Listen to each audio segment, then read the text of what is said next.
morning, everyone. Welcome to researchED Home, and today we have David Didau with us. Hello. Good morning, David.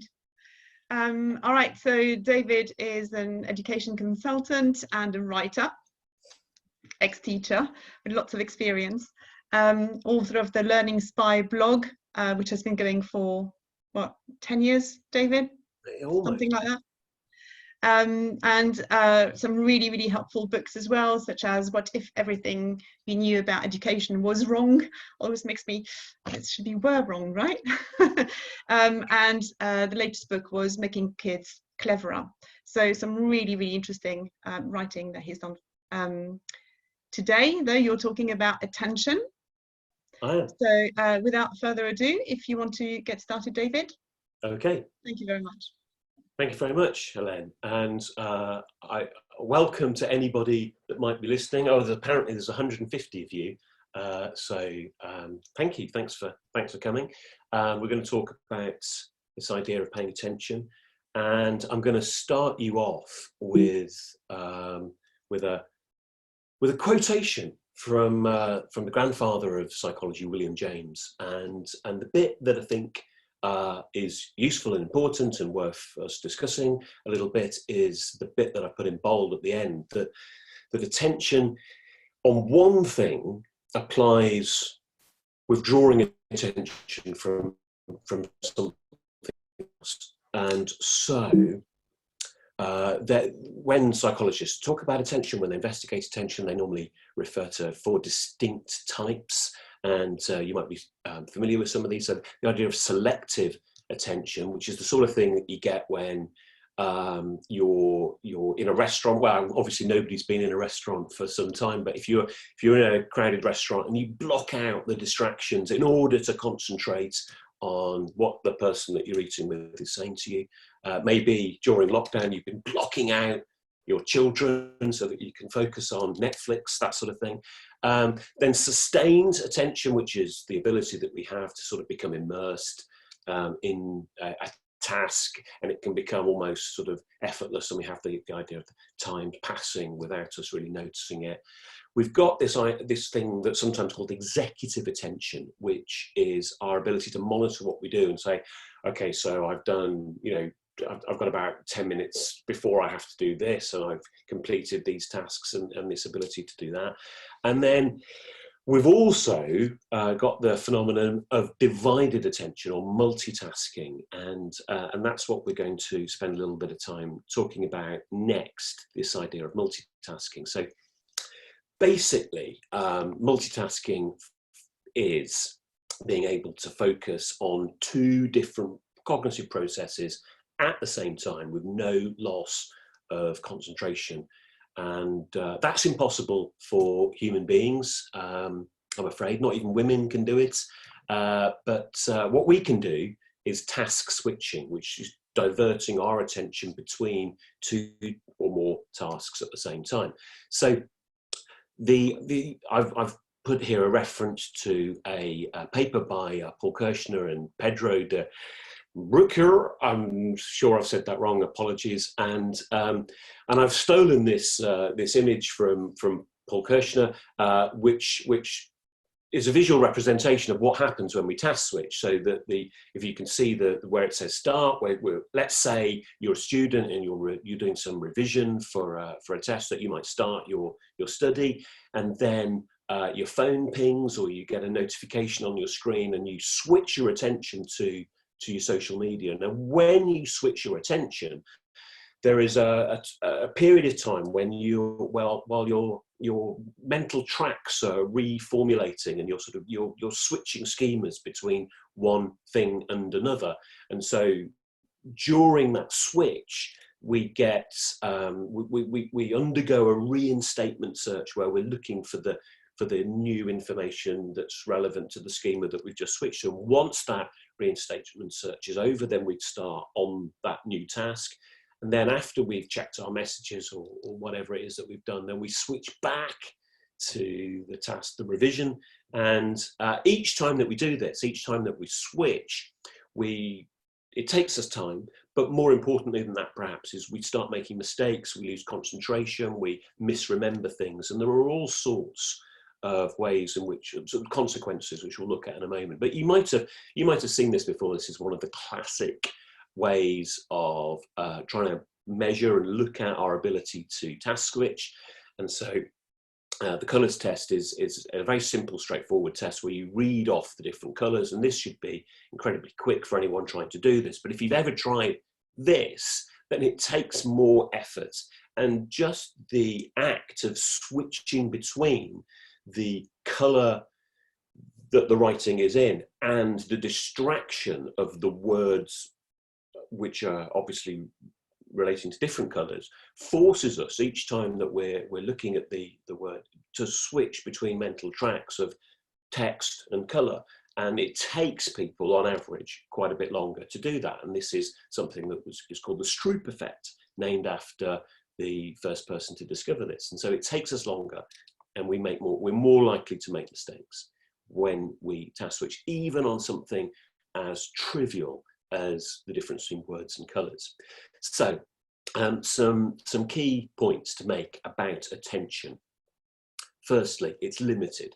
It seems to be highly correlated with our working memory capacity, so we don't, none of us have much of it.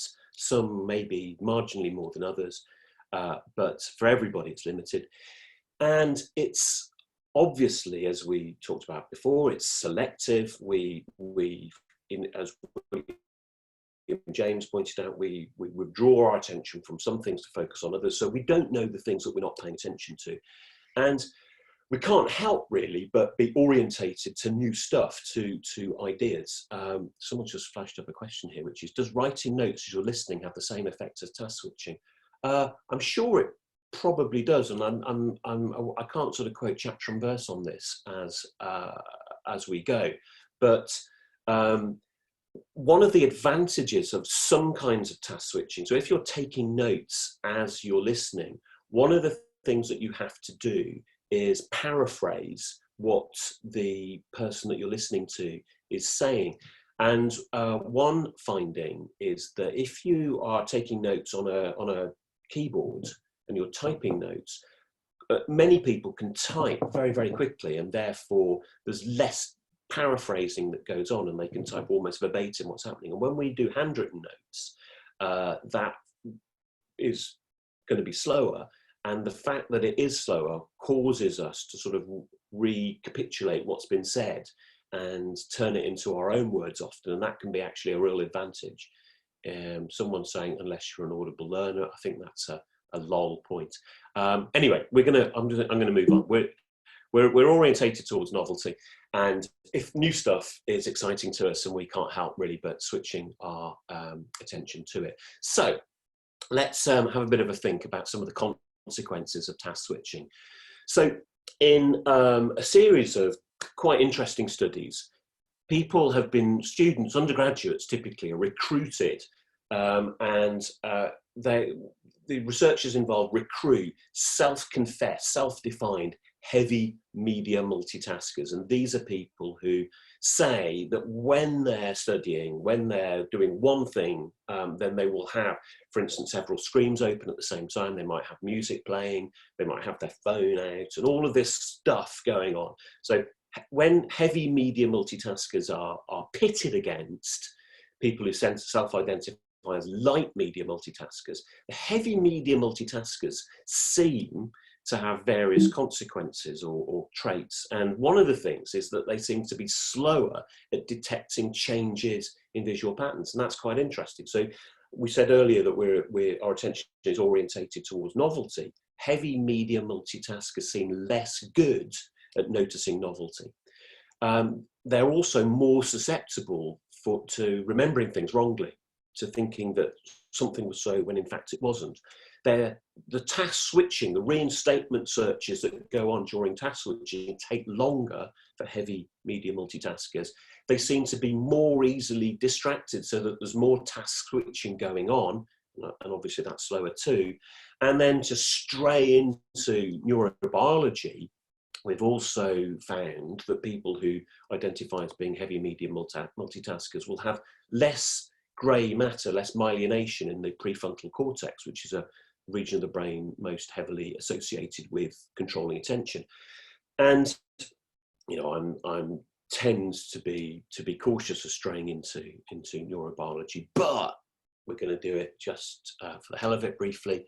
And as you'll be aware, there are popular distinctions between the left and the right brain, and you know, the popular idea is that if you're right-brained, then you're more artistic. If you're left-brained, you're more logical. Obviously, that's not true, and we need both sides of our brains to do all of these things. It just seems to be the case that the sides of the brain most heavily involved will be in different hemispheres. Now, the interesting thing about the brain is that that it is split. Why do we have different hemispheres? And the nest of fibers that connects the two hemispheres, the corpus callosum, seems to be designed for one side to inhibit the other side, and to make it more difficult to integrate these things. Now, that's an interesting observation, and why that might be is something that deserves a little bit of investigation. So, thinking about attention in birds, one of the things that's been noted is that if you're a bird, obviously you're not a bird because you're listening to this, and birds won't be doing that, but a bird needs to be able to pay laser sharp attention to things that are close up. So one of the, in the picture here, we've got these birds who are looking for seeds amongst gravel, and being able to distinguish a seed from gravel takes close and careful attention. But at the same time that birds are able to do this and to not eat gravel, at the same time they're keeping part of their awareness open to check for danger. And so they have this broad danger sense, which enables them at the slightest threat to fly off and abandon the seed. And it seems, by looking at bird brains, that the left hemisphere of the brain dictates this narrow focus on the seeds, whereas the right hemisphere is responsible for this idea of remaining vigilant. Now, when it comes to the human brain, it would appear that one side of our brain is dealing with the things that we know that we're meant to be paying attention to, the known, and the other side of our brain maintains this broad alertness for potential opportunities and threats. So the left side of our brain seems to be focused on attention, the right is open. Obviously, the danger of becoming too focused, becoming too close to perhaps what we're trying to read, is that everything blurs. If we're too distant, we can't read it. So that we need a balance between these things. And it seems to be the case that in order to pay attention to detail, we unconsciously inhibit the information supplied by our right hemisphere. We stop taking it in. And the left side of our brain makes these simplified models of reality, these maps of reality, flattened with all of the detail removed, so that we can concentrate and extract meaning. But what we're extracting meaning from isn't real. It's an illusion, and that's the world in which we live. So I want to step from this idea that we have part of our brain inhibiting the other part, focusing on these constructed models of reality, and deliberately inhibiting information which contradicts that, and take you to the British-Hungarian polymath Michael Polanyi, who talks about tacit knowledge as perception being the observation of external facts without being able to explain, without being able to formally construct a reason for why things are the way they are. And this might potentially be called intuition. So I want you just to focus, as you're looking at the screen, on what happens as you read that sentence, what happens when you read this sentence, what goes on, what do you think is occurring? And what you're probably finding is that you find it quite hard to focus on the words, that you skip straight to constructing meaning. Now, obviously, if I give you a sentence like this, then the opposite is likely to be the case, because for many of you, you won't know what those symbols mean, and you won't know, therefore, what the meaning of the sentence is. And so our attention is quite different.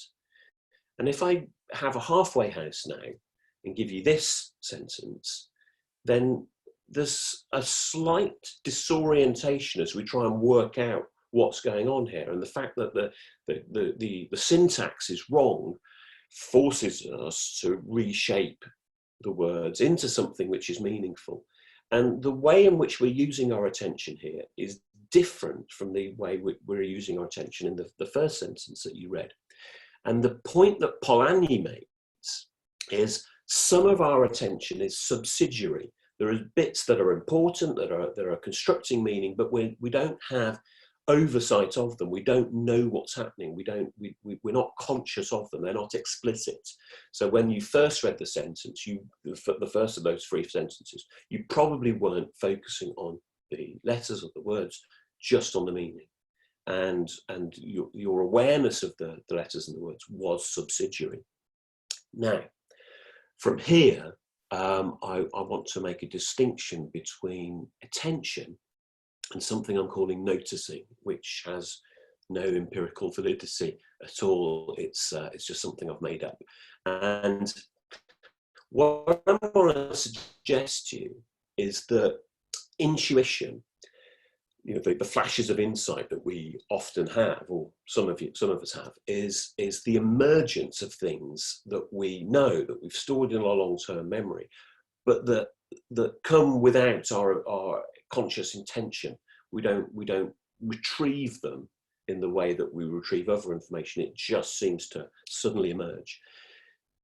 When we pay attention to details, when we're pecking seeds, and we're distinguishing between the gravel and the seeds, when we're looking with effortful concentration at, for instance, words and letters, our subsidiary awareness is somewhere different, and we become then unaware of the link between what we're thinking and what's in long-term memory, and this perhaps explains the idea of insight. But there's a circle that's being enacted here, that the insight causes us to notice. And what the distinction I want to make between simply paying attention and noticing is that insight causes us to reintegrate the observations of both sides of our brain, that we take in the detail and have a sense of perceiving the whole at the same time. But we can't explain it. As in Polanyi's words, we know more than we can tell. We're not able to formally argue why X should be the case. So the question I want to ask, and where I want to go to with this, because that probably seems pointlessly abstract, is there anything that we can do in a classroom setting, or at the moment in a remote learning setting, to improve the quality of the noticing, the bringing together of the detail and the whole, by guiding students' attention and carefully adding to their schematic knowledge at just the right time, at the most opportune moment? Can we, in other words, help them pay attention to insights and help them generate insights? And in order to do that, I've got an example here, and the example I've got for you is the first sentence from E.M. Forster's novel A Passage to India. And I just want to give you a moment to read that and think to yourself, what do you notice? What can you see?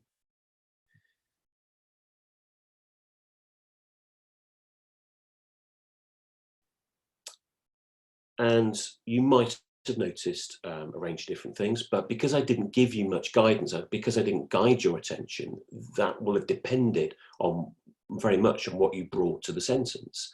So I want you now to think about how the meaning changes if we move the main clause of the sentence, which is the city of Chandrapur presents nothing extraordinary. If we move that to the beginning and look at the sentence like this. So now we've rewritten the sentence as the city of Chandrapur presents nothing extraordinary except for the Marabar caves, and they're 20 miles off. What's different? Now, clearly all the information is the same, but what might be different? How has our attention changed? How is the focus changed? How is the guiding of attention for that E.M. Forster's perhaps trying to engender? How is that derailed in our rewriting of the sentence by moving the clause? And let's do some other things with that sentence. So back to the sentence. What happens if we pay attention to the stresses that are made when reading the sentence? So let's have a think about that. Except for the Marabar caves, and they are 20 miles off, the city of Chandrapur presents nothing extraordinary. And you might notice reading that the sense of the stresses is almost metrical. It almost follows the same pattern over and over. So part of the reason for the construction of that sentence might be the pleasing nature of the syntax, the fact that it sounds right when we read it, but there's more to it than that. There's also some meaning that we want to get at, because when we move the clause to the beginning of the sentence, as we did a moment ago, the city of Chandrapur, which ought to be the focus of the sentence, in the way that Forster's written it, isn't. The focus of the sentence is the first clause, except for the Marabar caves, and they're brushed away almost immediately as being 20 miles off. And by the time we get to the end of the sentence, and to find out that Chandrapur presents nothing extraordinary, it's a complete anticlimax. So why might that be happening? What's the reasoning for that? And I'm going to ask you now to have a think about what, you might know about the novel, but what can you guess about the narrator's view of India? And what type of writing does this sentence remind you of? And I'll give you a moment to have a quick think about that. And the guess that you might make, and I'm going to supply here some context, and this is me judiciously guiding your attention, trying to generate insight by giving you perhaps, hopefully, some really useful information at the right time. So if you didn't know this, the novel was written in 1924, when India was still part of the British Empire. And the phrasing of the sentence may seem similar to that found in contemporary guidebooks, Baedeker's, which were for European British travellers taking in the sites of the empire. So with that contextual information, does that generate any particular guesses about the narrator's view of India? And whilst you might be doing your guessing and thinking about that, I've got some more information to throw into the mix, and this time about E.M. Forster, who was very critical of colonial government and became later in life a supporter of Indian independence. And that might conflict with the view that you had about the narrator, and maybe a distinction that's important to make here is that the narrator and E.M. Forster, the writer, are not necessarily the same, that there's a deliberate attempt to distance, and that maybe there's some irony being experienced here. So that's an attempt to show how guiding attention and introducing information at just the right time might be a way to help generate insights and produce this idea of noticing. I've got another example that I'd like to briefly take you through, and this time it's looking at a poem by Robert Frost, Stopping by Woods on a Snowy Evening. And I'm just going to read this to you to overburden your working memory or something like that. Here it is. Whose woods are these? I think I know. His house is in the village, though. He will not see me stopping here to watch his woods fill up with snow. My little horse must think it queer to stop without a farmhouse near, between the woods and frozen lake, the darkest evening of the year. He gives his harness bells a shake to ask if there is some mistake. The only other sound's the sweep of easy wind and downy flake. The woods are lovely, dark and deep, but I have promises to keep, and miles to go before I sleep, and miles to go before I sleep. What do you notice? That's difficult, unless you know things about the poem, because I haven't done any guiding of your attention. So what I want to do this time is I want you to introduce you to some information about the patterns of sounds in English. So I've got some information here which you may or may not already be aware of. So in English we have 44 sounds. 20 of those are vowel sounds. Vowel sounds can either be long or short. So short vowel sounds like I, a, and long vowel sounds are a, u. And then we've got 24 consonant sounds. And consonant sounds can either be voiced, and that's produced by the larynx, like b, or unvoiced, where the sound is produced in the mouth, like s. And these different sounds can be categorized in various different ways. So sounds which are made by trapping the air in our mouth and then releasing it are called plosives, and they can be voiced and unvoiced. We can have fricatives, and one distinction to make are the two types of sound produced by the TH, so that there's the voiced breathe, and and I've incorrectly put another. That's not a good example that I've put in. I think I've got them the wrong way around. The unvoiced is breath and the voiced is this. And we've got sibilants, glottals, affricates, nasals, glides and liquids. And I want you to particularly think about the glides and the liquids. The liquids so-called because they have this flowing sound, and glides because they take us quickly over words. Now, what I want you to do with this information, which you may or may not have already possessed, but particularly acting with this information, I want to take you through the different stanzas and guide your attention to generate some insight. So in the first stanza, what do you notice about the types of sound that are being used, and how might those sounds link to the mood? So let's briefly read that again. Whose woods these are, I think I know. His house is in the village though. Who will not see me stopping here to watch his woods fill up with snow. And what you may have noticed on that second reading is we've got lots of gliding sounds, lots of O's, snow, no, though, woods, whose, all of those sorts of watch.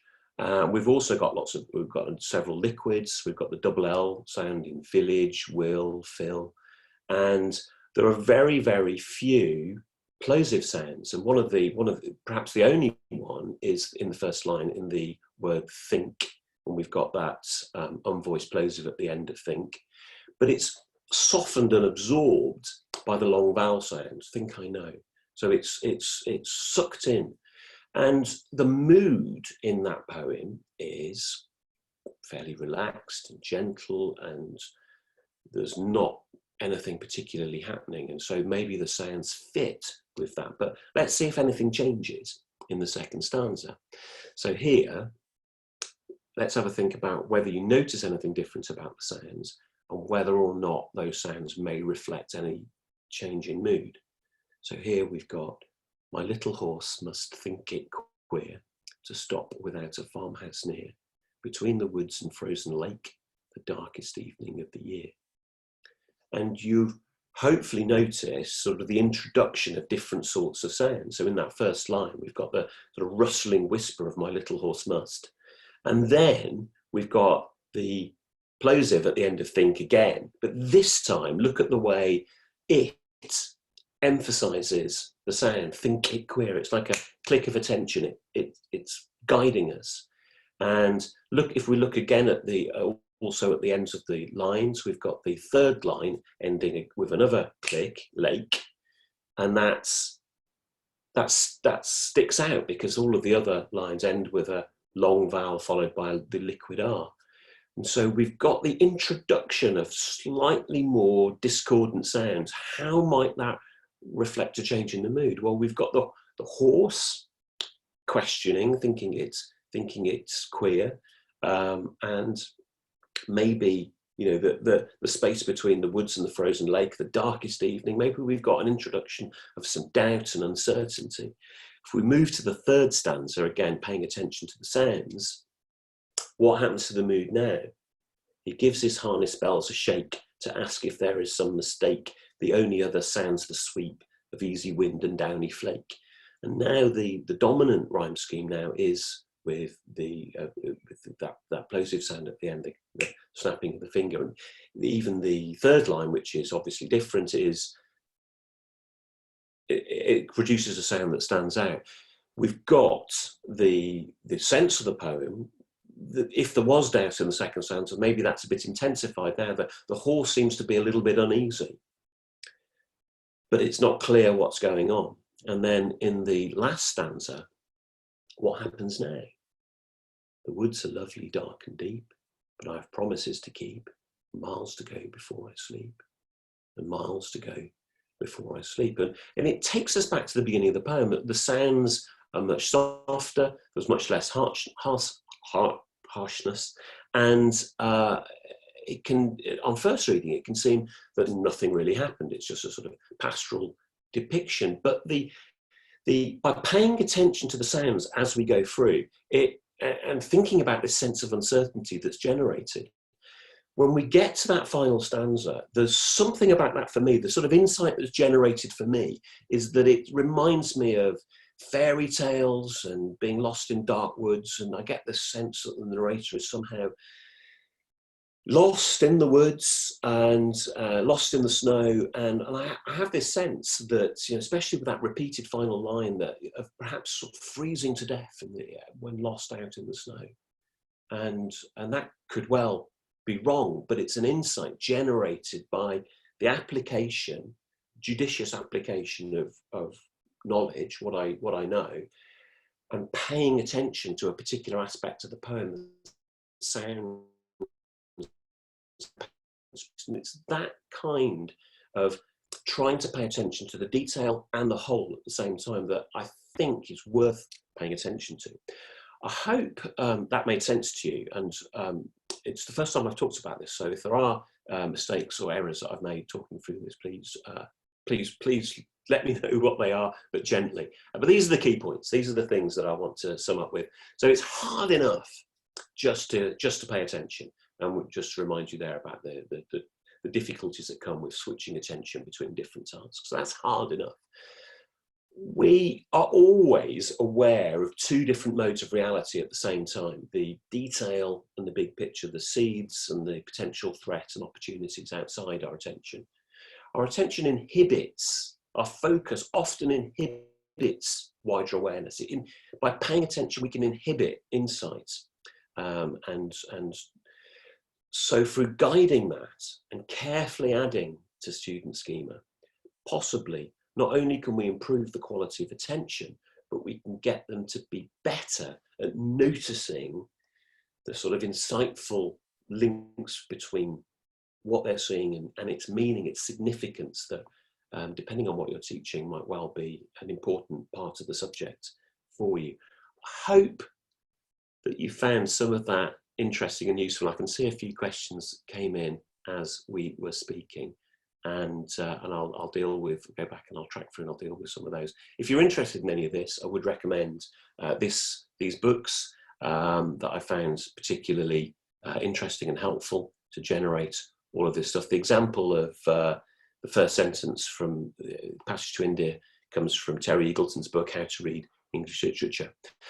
So there we are. Let's have a look at some of the questions that we've got in here.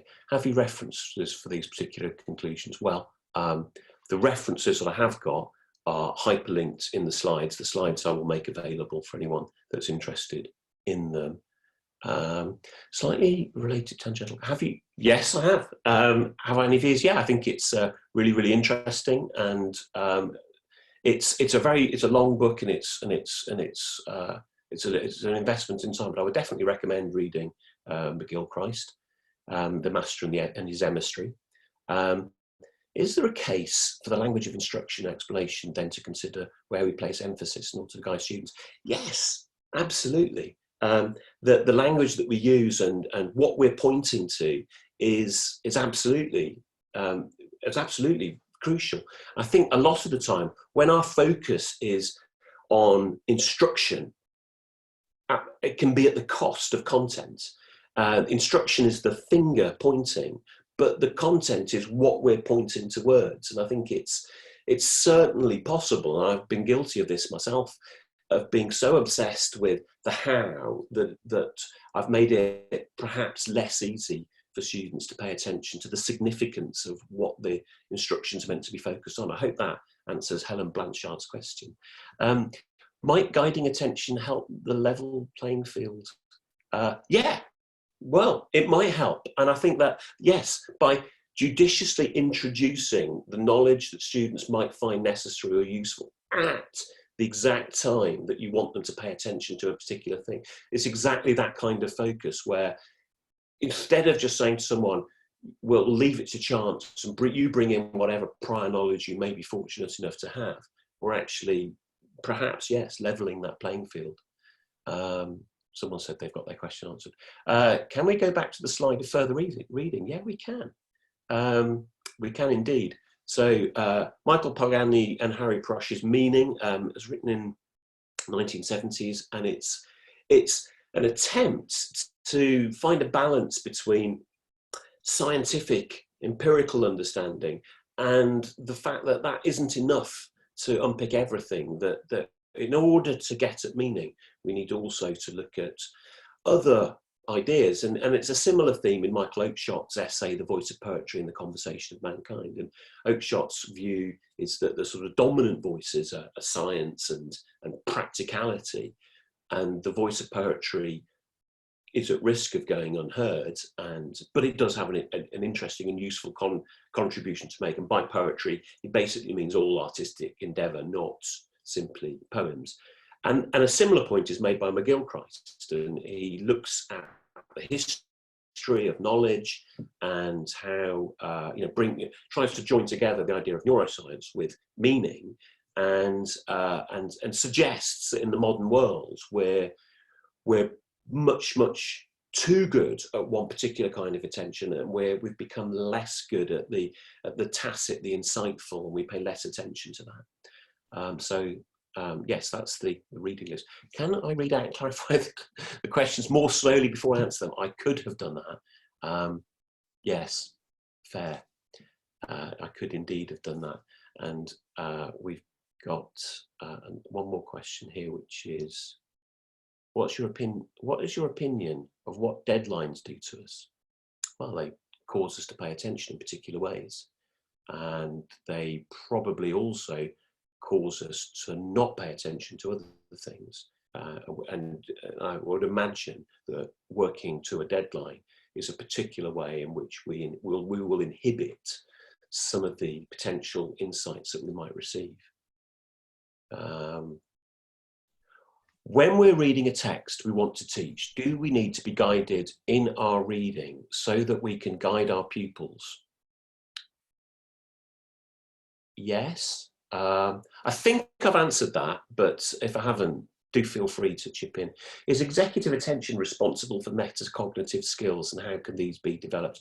Well, there's an area of controversy. I think executive attention is, it's a model. It's not a real thing. It's a way of explaining what goes on, and I prefer the idea that that rather than thinking of the executive attention, the idea of executive attention invites us sort of to believe in a sort of a little man within us that's sort of directing our attention, and that's subject to the idea that, is there a little man within that little man, and how far does the Hall of Mirrors go back? And I think a more likely explanation is our attention is guided by the contents of our long-term memory, by the schemas we possess. So adding to schema, and particularly that judicious adding to schema in the here and now at the right time, is a better way of guiding the kind of metacognition needed in the moment, but I could easily be mistaken on that. How would you use this to aid pupils with ADHD? Perhaps, can you give an example of the subject of your choice? No, I'm not going to get into that. It's a can of worms. But I think, basically what I'm talking about is I'm suggesting that everybody has attention deficit to a greater or lesser degree. Everybody is subject to distraction. What I'm suggesting is what's optimum for everybody. And I think that if you're diagnosed with ADHD, what I've been talking you through is as beneficial for those people as everyone else. And in fact, I'd go further. I'd say it matters more for somebody with a particular attention issue. How can you account for the attention of 31 pupils in the same room if there seems to be some that drop off quicker? Well, you know, it's an impossible task, but that, I think, is the absolute purpose for that idea of judiciously guiding attention in the here and now by saying, right, this is the thing that our focus is on. So in my case, some examples of literature, and here is the particular knowledge that I want you to focus on whilst paying attention to that, to see if we can generate and guide some insight. What else have we got? We've got Zoe saying, is it a myth that a child in the classroom can be paying attention while looking out the window? Is it a myth? No, I think it depends what looking out the window is. So I can look over here and I can be focused on what you say, and I'm not, but I'm just sort of gazing meaninglessly. Now, if I'm sort of trying to work out what's happening outside the window and going, oh, then I will be blocking out what I'm listening to. So it depends. Looking out the window can be an innocuous aid to attention or a distraction, depending on how our attention's being focused. How would you see this sort of guiding attention working in other subjects? Well, that's for people working in other subjects to say. I don't know. So does the addition of information need to be after periods of struggle to introduce things like desirable difficulty? I think what I'd say about desirable difficulties is that I think they're much misunderstood. And I think the definition of desirable difficulty is struggle followed by success. That success is really important. And also I'd say that the concept of desirable difficulty, the majority of the empirical support for it is based on retrieval of what you've already learned rather than encoding, rather than new learning. That's not entirely true, but that's where the majority of the research seems to be. So what I would say is that when you're teaching something new, I would put the emphasis on success, getting children to be successful, getting them to experience help them experience the kinds of insights that you want them to experience. And then after they've experienced success, then focus on struggle. Okay, so let's generate a little bit of difficulty with you trying to recall that information. I hope that helps, Jack. How can these strategies, oh, it's gone. Oh yeah, no, it hasn't. How can these strategies be effectively used with second language learners? I don't know. It's not an area of specialty for me. I'm sorry, I can't help you with that one. Noticing meaning is vital for making sense of historical interpretations. I would guess so. Students feel empowered when guided in this way, and about where to. Oh, okay. It's just a thank you. Yes. Okay. Good. Historical interpretation. I'm glad you found a use of that. What can you see guiding noticing as being that which can cause insight to form? Would you see guiding noticing as being that which can cause insights to form? Well, it's not just that, but yeah, guiding students' attention causes them to notice things that they might otherwise miss, and that can help generate insight. Obviously, you don't need that necessarily, and some students need that more than others. But referring back to one of the questions asked earlier about the 31 children with differing amounts of attention capacity, this sort of process is a way to try to get everybody to that same place at the same time. Impossible, but we are told that our attention is more easily directed towards subjects in which we have prior learning. Yup. How does this equate with the use of novelty? Okay. So what I'm suggesting is, when I didn't probably go into enough detail on this. I said our attention is biased towards novelty. So if we see something, if a loud noise goes off, or we see something really unusual that we've never seen before, we'll look at it because it's startling and it's odd. But that's more often than not a distraction, not necessarily, but often a distraction. And it has great survival advantages. So if we're in a hostile environment and we notice something that we've not seen before, then there's an opportunity or a threat that we can either avoid or take advantage of. And when we're in a highly artificial environment, like an academic environment where we're trying to learn some stuff that's hard to focus on, then novelty may well force us into a situation where we're having to task switch between the novelty and the significance that we're trying to learn. So as an instructional technique, I think novelty, it comes laden with dangers. I wouldn't say at all never introduce novelty into the classroom, but just be aware of the potential consequences that it will misdirect. And as long as you deal with that carefully, then that is probably something that is fine. Is there a study, research, that differentiates the noticing of detail, different language backgrounds? I don't know. I don't know about that. There might well be. I don't know. Do you think attention is different, harder to control as the day goes on after 5 lessons? Not necessarily. Obviously, if you're tired, then, as you know, it becomes much harder to pay attention to things. And depending on the age of children, obviously that will be more or less true. So very young children, that will be much more likely to be true. But there's definitely some evidence that for older children, for teenagers, they're perhaps going to be much better off paying attention, focusing later on in the day, and maybe, even quite late at night. So, it's complicated. Could I go back to the key points slide? Yes, I could. Here they are, the key points. There we are. I'll let you look at those. Could you say something about doodling? It's interesting. There are some studies which say that actually doodling can help attention. There's a real important difference between doodling and drawing. If you're doodling, you're idly, constructing nonsense, and actually, when you don't have a particular focal point. So if you were just listening to something like an audiobook, that it can be quite hard to pay attention to just the words because there's no focus. And doodling can actually help provide that subsidiary attention. Drawing, though, occupies your attention, and you'll be constantly task switching between the construction of whatever it is you're drawing and the thing you're paying attention to. So you maybe allow children to doodle, but stop them drawing unless you're teaching art, where obviously make them draw. What are the best practices or pedagogical approaches to sustain and maintain attention?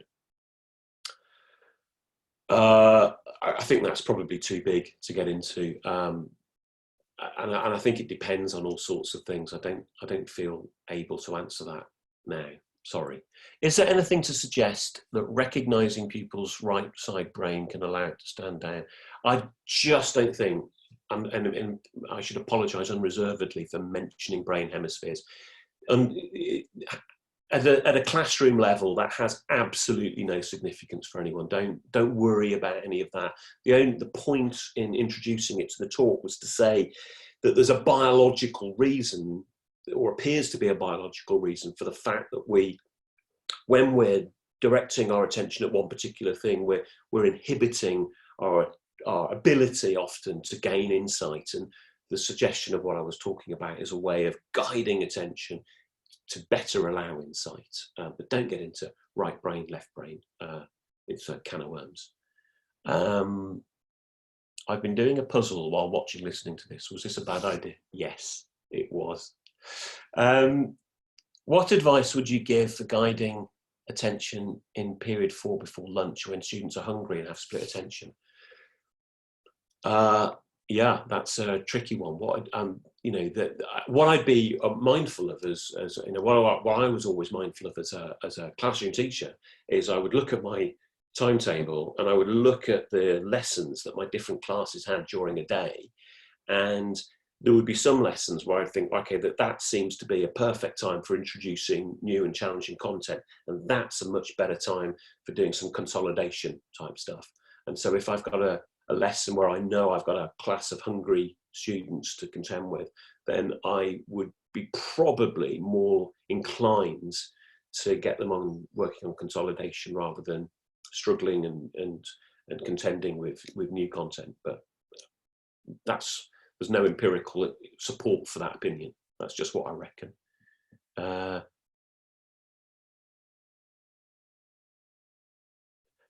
Mention of doodling has given me a Proustian rush. Very nice.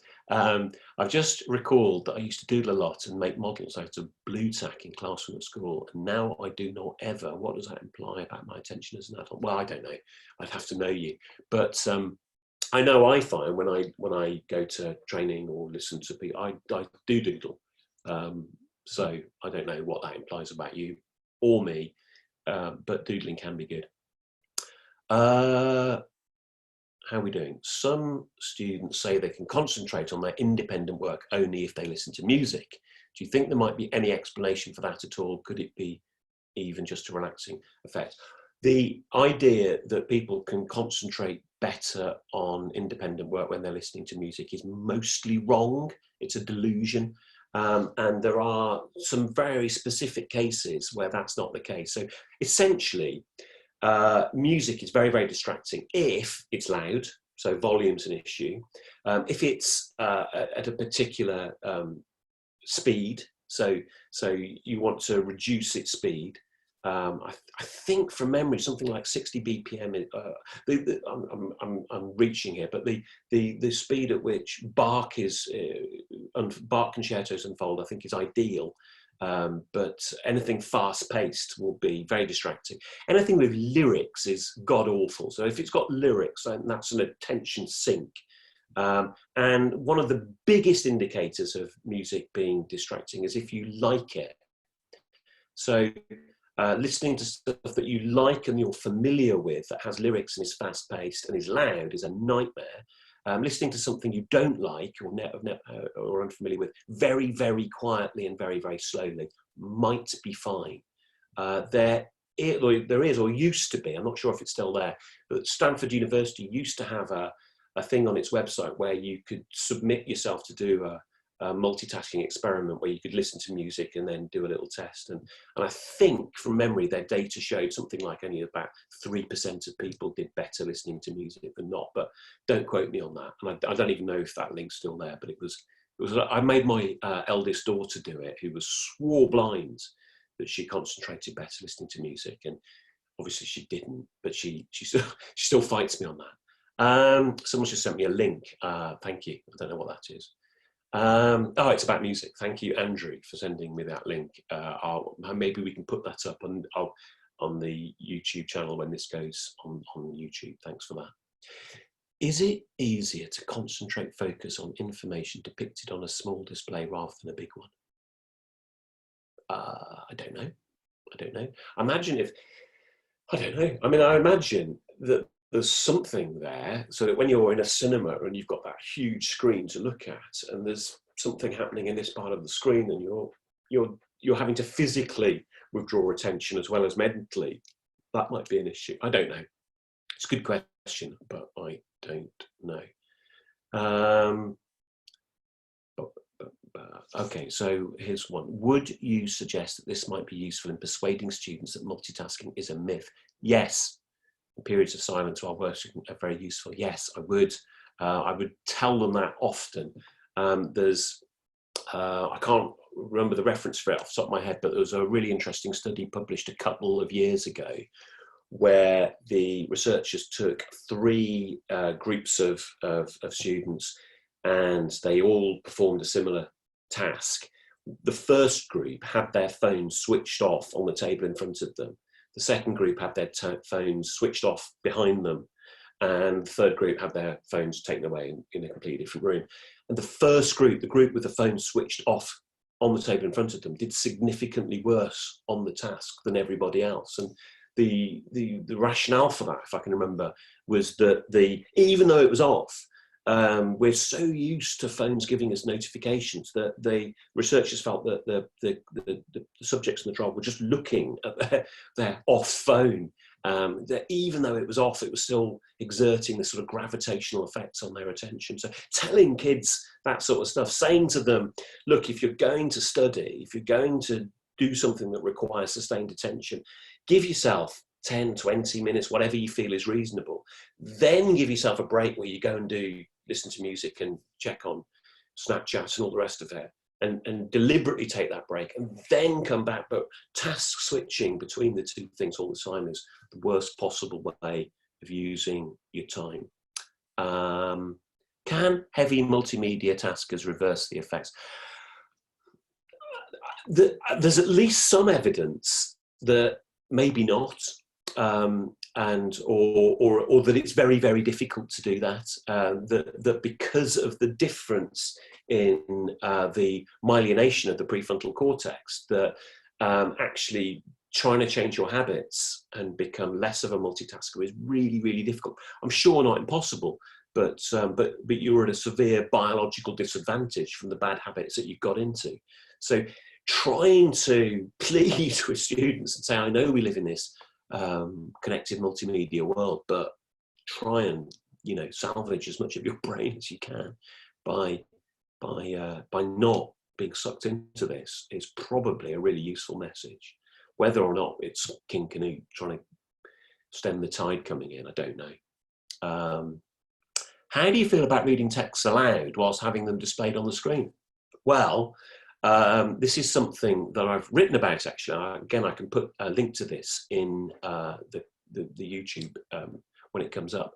That although there hasn't been specific empirical testing of the effects of attention, reading aloud and following along, there does seem to be some good, plausible reasons for thinking that the particular facet of working memory required to deal with text, the phonological loop, deals with text whether it's spoken or whether it's read. And so if we're asking a student to listen to a teacher and at the same time read the text in front of them at the same speed, that's really, really difficult for most people to do. Most people's reading speed will either be faster or slower than the speed that they're listening to.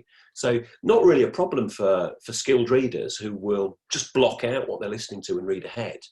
But for less skilled readers, it can be really, really difficult. That in order to concentrate, they want to put down the text and pay attention to the reading voice.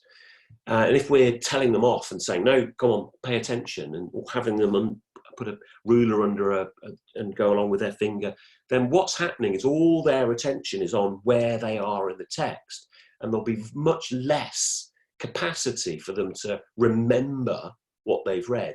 And so, I think I would caveat this by saying that your purpose is really important. If your purpose is comprehension, if you want someone to remember and understand the text, then don't force them to read along at the same speed as listening.